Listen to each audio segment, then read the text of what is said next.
ಅಮೂಲ್ ಮಸಾಲಾ ರುಚಿ ಮತ್ತು ಸ್ವಾದಿಷ್ಟದ ಪ್ರೀತಿಯ ಸಂಗಮ. ಮಹಾರಾಷ್ಟ್ರ ವಿಧಾನಸಭೆ ಚುನಾವಣಾ ಮತದಾನ ಆರಂಭವಾಗಿದೆ. ಮಹಾಯುತಿ ಮತ್ತು ಮಹಾ ವಿಕಾಸ್ ಅಘಾಡಿ ಮಧ್ಯೆ ಪೈಪೋಟಿ ನಡೀತಾ ಇದೆ. ಮತದಾನಕ್ಕೂ ಮುನ್ನವೇ ಮಹಾರಾಷ್ಟ್ರದಲ್ಲಿ ಕುರುಡು ಕಾಂಚಾಣದ ಸದ್ದು ಕೇಳಿ ಬಂದಿದೆ. ಅತ್ತ ಜಾರ್ಖಂಡ್ನಲ್ಲೂ ಎರಡನೇ ಹಂತದ ಮತದಾನಕ್ಕೆ ಚಾಲನೆ ಸಿಕ್ಕಿದೆ.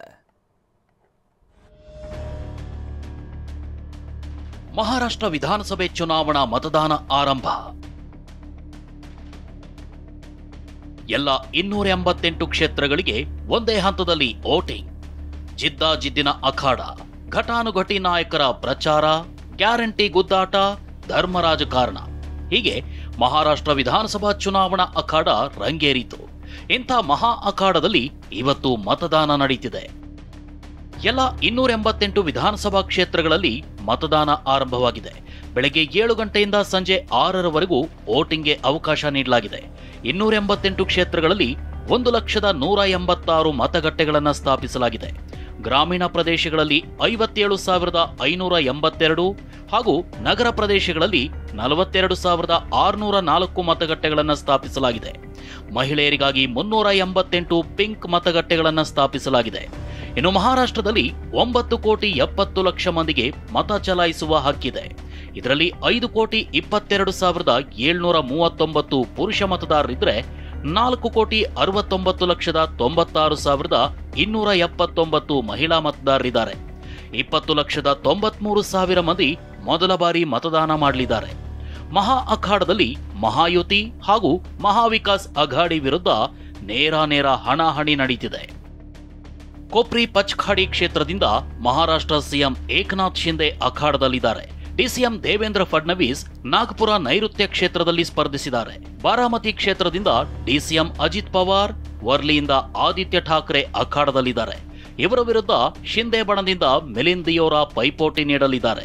ಇನ್ನು ಸಾಕೋಲಿ ಕ್ಷೇತ್ರದಿಂದ ನಾನಾ ಪಟೋಲೆ, ಕಮ್ತಿಯಿಂದ ಚಂದ್ರಶೇಖರ್ ಬಾವನಕುಲೆ, ಬಾಂದ್ರಾ ಕ್ಷೇತ್ರದಿಂದ ಜಿಶಾನ್ ಸಿದ್ದಿಕಿ, ಭೋಕರ್ ಕ್ಷೇತ್ರದಿಂದ ಶ್ರೀಜಯ್ ಚೌಹಾಣ್ ಹಾಗೂ ಮಾಹಿಂನಿಂದ ಅಮಿತ್ ಠಾಕ್ರೆ ಕಣದಲ್ಲಿದ್ದಾರೆ.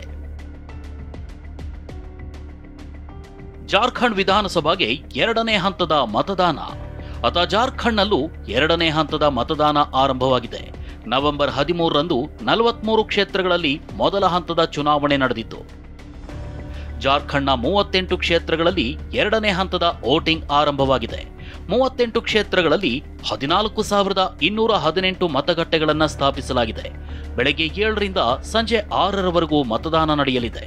ಆದರೆ 31 ಸೂಕ್ಷ್ಮ ಮತಗಟ್ಟೆಗಳಲ್ಲಿ ಸಂಜೆ 4ಕ್ಕೆ ವೋಟಿಂಗ್ ಮುಕ್ತಾಯವಾಗಲಿದೆ. ಇನ್ನು 1,23,00,000 ಮಂದಿ ಮತದಾನಕ್ಕೆ ಅರ್ಹರಾಗಿದ್ದಾರೆ. ಇದರಲ್ಲಿ 60,70,000 ಮಹಿಳಾ ಮತದಾರರಿದ್ದಾರೆ. ಮತದಾನಕ್ಕೂ ಮುನ್ನವೇ ಮಹಾರಾಷ್ಟ್ರದಲ್ಲಿ ಕುರುಡು ಕಾಂಚಾಣ. 5 ಕೋಟಿ ಹಣ ಹಂಚಿದ್ರ ಬಿಜೆಪಿ ನಾಯಕ ವಿನೋದ್ ತಾವ್ಡೆ. ಬಿಜೆಪಿ ಪ್ರಧಾನ ಕಾರ್ಯದರ್ಶಿ ವಿನೋದ್ ತಾವ್ಡೆ ವಸೈ ವಿರಾರ್ ವಿಧಾನಸಭಾ ಕ್ಷೇತ್ರದಲ್ಲಿ ಸಭೆ ನಡೆಸುತ್ತಿದ್ರು. ಈ ಸಭೆಯಲ್ಲಿ ಬರೋಬ್ಬರಿ 5 ಕೋಟಿ ಕಂತೆ ಹಣವಿತ್ತು. ಬಹುಜನ್ ವಿಕಾಸ್ ಅಘಾಡಿ ಕಾರ್ಯಕರ್ತರು ದಾಳಿ ಮಾಡಿದ್ರು. ಈ ವೇಳೆ ತಳ್ಳಾಟ ನೂಕಾಟ ನಡೆಯಿತು. ಬಿಜೆಪಿ ನಾಯಕ ಚುನಾವಣೆಗಾಗಿ ಹಣ ಹಂಚುತ್ತಿದ್ರು ಅಂತ ಆರೋಪಿಸಿದ್ದಾರೆ.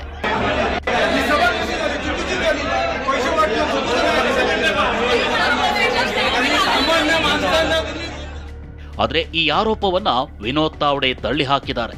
ಮತದಾನದ ಮಾದರಿ ನೀತಿ ಸಂಹಿತೆ ಬಗ್ಗೆ ಹೇಳ್ಕೊಡ್ತಿದ್ದೆ ಅಂತ ಸಬೂಬು ಕೊಟ್ಟಿದ್ದಾರೆ. ಆದರೆ ತಾವ್ಡೆ ವಿರುದ್ಧ ಎಫ್ಐಆರ್ ದಾಖಲಾಗಿದೆ.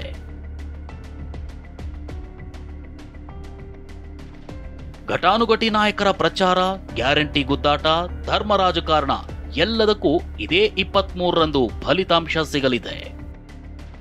ಹರೀಶ್, ಟಿವಿ9 ನವದೆಹಲಿ.